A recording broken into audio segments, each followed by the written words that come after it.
So today we will be starting this chapter called statistics. It's a small chapter and really formula based. So we'll be focusing on the formulas and we'll be studying this chapter through the questions itself, through 3 or 4 questions, and we'll complete the entire chapter because there's not a lot of concept involved here. And whatever is involved, I would rather suggest you pick up the formulas, just start solving questions, and then just figure out the concepts yourself because there's not a lot to be explained here. So here I'm taking up this ungrouped data. So what we'll study in this chapter is how to analyze data. How to analyze data. So sometimes you can have ungrouped data where you just have random data points lying here and there which are not grouped, right? And sometimes you might have grouped data where you might have made groups of data and then you want to analyze, right? So you will understand what we analyze, what we are actually going to analyze in this chapter as the chapter proceeds. But this chapter is more or less based on the analysis of data is what you have to understand right now. So we're picking up ungrouped data first of all. So as I told you, these are few data points, few numbers lying here and there. They have no relation with each other. They are not in groups. They are just single entities of data, right? So we'll be calculating what is known as mean for this data. So what do we mean by mean? So you already studied in your 10th class, mean is the average of all this. So basically it's a sort of a central tendency, of this data. So what I do here is I just add up all these data points. So you will sum up all the data points, 10 plus 12 plus 5 plus 2, and you'll divide this by the number of data points. So you have 1, 2, 3, 4, 5, 6, 7. So by 7. So this is the arithmetic average of all these numbers. So just remember, add all the numbers in the numerator, and in the denominator just put the number of numbers you've added, right? So 9 plus 8 is 17, minus 1 is 16, 16 plus 10 is 26, 26 plus 12 is 38, 38 plus 5 is 43, 43 plus 2 is 45, 45 by 7. This is your arithmetic mean, right? And you can always write this in the this form, in the decimal form. 7 6 are 42, and this is 40, and then this is 6.4. 6.4 something is what your mean will come out to be, right? So we've already seen this quantity called mean in your, you already seen this in your 10th class. Let's move on to median and mode now. Let us now look at this quantity called median. So median is that number which lies exactly in the middle if I just arrange all this data in the ascending order. So if I just arrange it in the ascending order, something like a -1, and then you have 2, and then you have 8, you have 5, and then you have 8, then you have 9, then you have 10, then you have 12. So when you arrange them in the ascending order like this, then the data which comes exactly in the middle, this 8, this is the median of the data. You've already seen this in your 10th, right? And what if we have odd number of data? So here you what if we have even number of data? Here you had odd number of data. So you had like a 1, 2, 3, 4, 5, 6 and 7, right? So 3 on this side, 3 on this side, 1 in the middle. But if you have even number of data, then it will be something like 1, 2, 3, 4 and 5, 6, 7, 8, right? You'll have something like that. So you won't have exactly anything in the middle. You'll in fact have 2 data in the middle. So 3 on this side, 3 on this side, and 2 in the middle. So let this be T1, let this be T2. The median of such a data, so this is when you have odd number of data, and when you have even number of data, then what you're supposed to do is you're supposed to take the 2 quantities in the middle, add them and divide it by 2, right? This is the median term, right? So the median term will lie exactly in between T1 and T2 as well. So this is what you do to find the median of ungrouped data. Coming to the mode of ungrouped data. So mode is that data which occurs most number of times. So mode occurs most number of times. So here in this data, as you can see, no number is being repeated. So there's no point discussing about the mode of this particular arrangement. But for example, if I have some number repeating, for example, if I have 10, then every number other than 10 is being written only once. So you have 10 2 times here, and everything else you have once, right? So you will have the mode of this data will actually be 10, right? And what if I have 10 2 times, but if I have 9 2 more times? If I have 9 2 more times, and in total I'll have 9 3 times, and I'll have 10 2 times, and rest of the data once, right? That means 9 is of the highest frequency. 9 is occurring most number of times. So then your mode will be 9, right? So it's very simple. There's no formula or anything. It's just about observation. Just look at the ungrouped data and see which data is being repeated the most number of times, and that is your mode. So this is how you find the mean, median, mode of ungrouped data.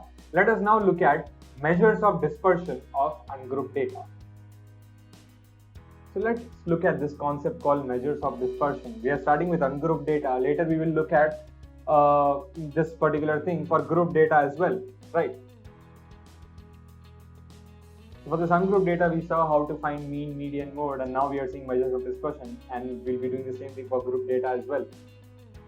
Before that, let's actually see what measures of dispersion mean. What does dispersion mean? So basically, the concept of dispersion starts from here. You have a central quantity. And we see how the data is around this. So if your data, so the central quantity can be your mean, it can be your median. So by now you have a sort of an understanding that mean, median are sort of a data in the middle. So if you have a data which is arranged in a certain manner, mean or median, they kind of lie somewhere in the middle, somewhere in the center, right? So around this mean, if your data, it's very much scattered, then it's a more scattered data. And around the same mean, if your data is very close to the mean, then we will say that okay, the data is closely packed. It is less dispersed. This is more dispersed or more scattered. This is less scattered or less dispersed, right? So how do we measure all that? We have different means. So different ways. These are 4 ways in which you can actually measure dispersion. So first is your range. So the range actually tells you how broad your boundary of the data is. So if you have data in this form, this is my ungrouped data in this form. So the lowest data, you take the highest data first, highest data point minus the lowest data point. The highest data point here is 9. 9 is the biggest of them all, and this is not 2. I mean this is 1. So we'll take a 1 here. So 1 is the lowest data point. In fact 0 here. 0 is the lowest of all. So 9 minus 0. So 9. The 9 is actually the range of this ungrouped data, right? Coming to mean deviation, this term called mean deviation. This tells you how dispersed the data is with respect to your mean. So if this green thing was your mean, how dispersed the data is with respect to this mean. So this is the formula that we use. Sigma xi minus x bar mod divided by n, where n is the number of elements.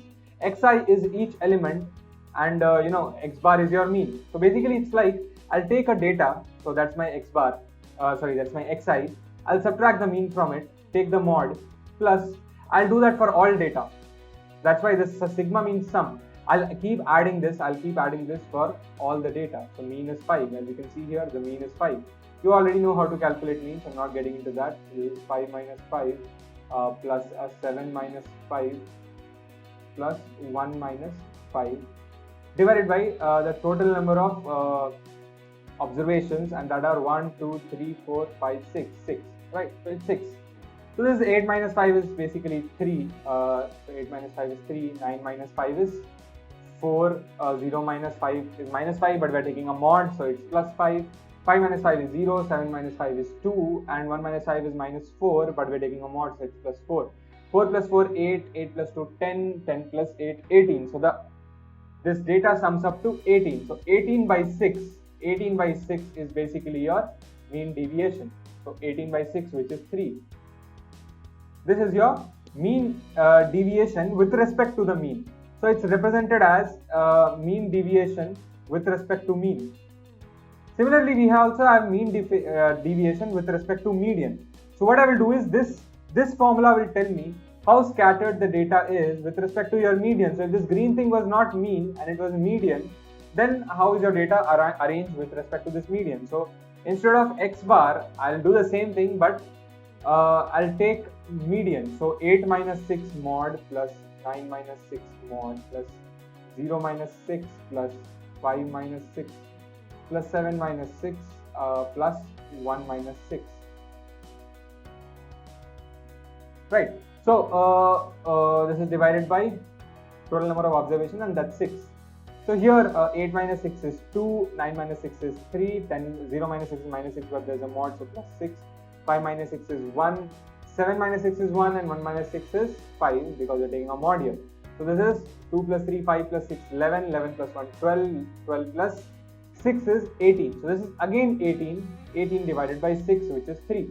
So once again, you're getting the same answer here. So this is a coincidence. It might not always be same. Both these quantities might not always be same. These two quantities, they can differ as well, but here they are same, right? So this was your mean deviation with respect to mean. Similarly, we have this term called variance. So variance is you're taking this term that you use for mean deviation, but you're taking the sum of the squares of it. So you're taking the difference. Each data point, you're taking the difference with the mean, and you're squaring that and adding them up and dividing that to the total number of observations. This was your data for xi minus x bar, right? 1, 2, 3, 4, 5. And you're taking the square. So basically 9 plus 16 plus 25 plus 4 plus 16. Right, this is what you have. Divided by the total number of observations, that's 6. So this is 9 plus 6, 25 plus 25 is 50. 50 plus this is 20. So that's 70 by 6, right? This is basically 70 by 6. This quantity that you see here. And likewise, you have this fourth way of measuring dispersion, and that's basically standard deviation, which is basically the square root of variance, nothing complicated. So you just take the square root of 70 by 6. So these were 4 things in which you could, this could tell you how dispersed your data is, these 4 quantities. So these numbers actually tell you how dispersed the data is with respect to a certain fixed quantity, right? So basically, this was all about your ungrouped data. Now we'll also see the group data. We'll see all these things. So what all did we see? We saw mean, we saw mode, we saw median, we saw range, we saw mean deviation, we saw variance, and we saw standard deviation. All these things we will now also look at for group data. So for group data, we won't be looking at range, that is the only thing, but everything else we will once again look at what are the formulas, what are the methods to calculate the other quantities for group data. So let's proceed with that.